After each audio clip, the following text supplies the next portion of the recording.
Well, I mean, it's a perfect lead-in from what we've been talking about. The title, this is by David Roberts. It's titled "The Best Way to Reduce Your Personal Carbon Emissions: Don't Be Rich." And I'll just read the key quote that really captures the essence of what he's arguing. And he says,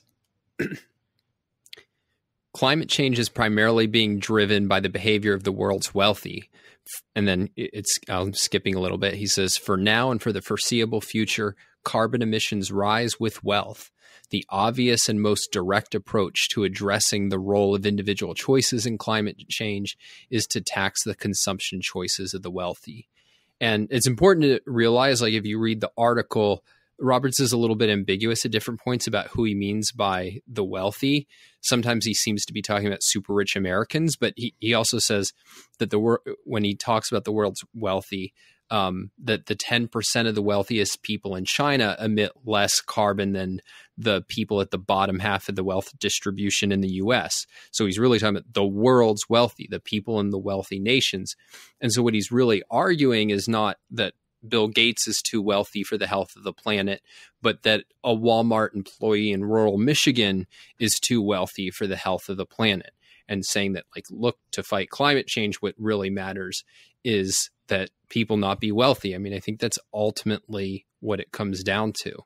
Yeah, I mean, it's a combination. And I think in that article, if I remember correctly, he addresses the issue of having kids, and that people say that, hey, if you want to, quote unquote, fight climate change, let's say if you want to reduce CO2 emissions, you shouldn't have kids. And that's an obvious kind of thing. I mean, what could you do that's worse for CO2 emissions than self-replicate one or more times? Now, people rebel against that legitimately because there's something wrong. There's something anti-human about saying we shouldn't have kids. And so Roberts is trying to get around that. But then what is he saying? He's saying we shouldn't be rich, but by rich, he means at all prosperous, and which really means we shouldn't flourish. And so what's happening is there's a recognition that CO2 emissions are incredibly correlated to human productivity and human prosperity and human flourishing.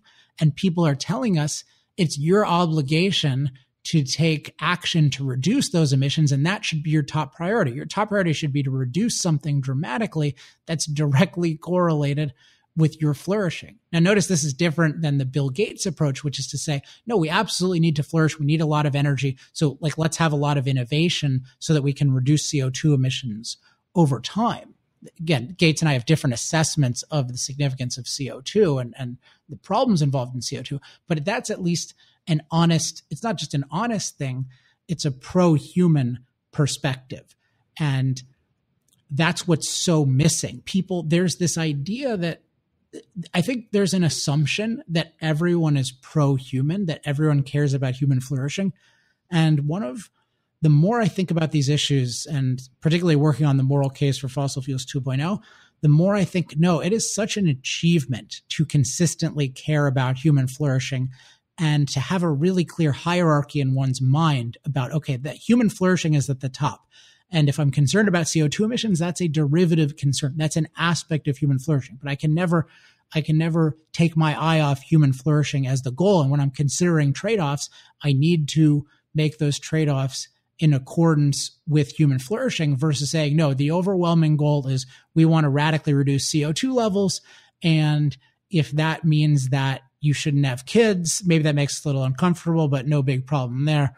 Or if you believe that prosperity needs to dramatically decline, no problem there. If you have a set of ideas that says that today's people need to be dramatically less prosperous, there's something wrong with your way of thinking.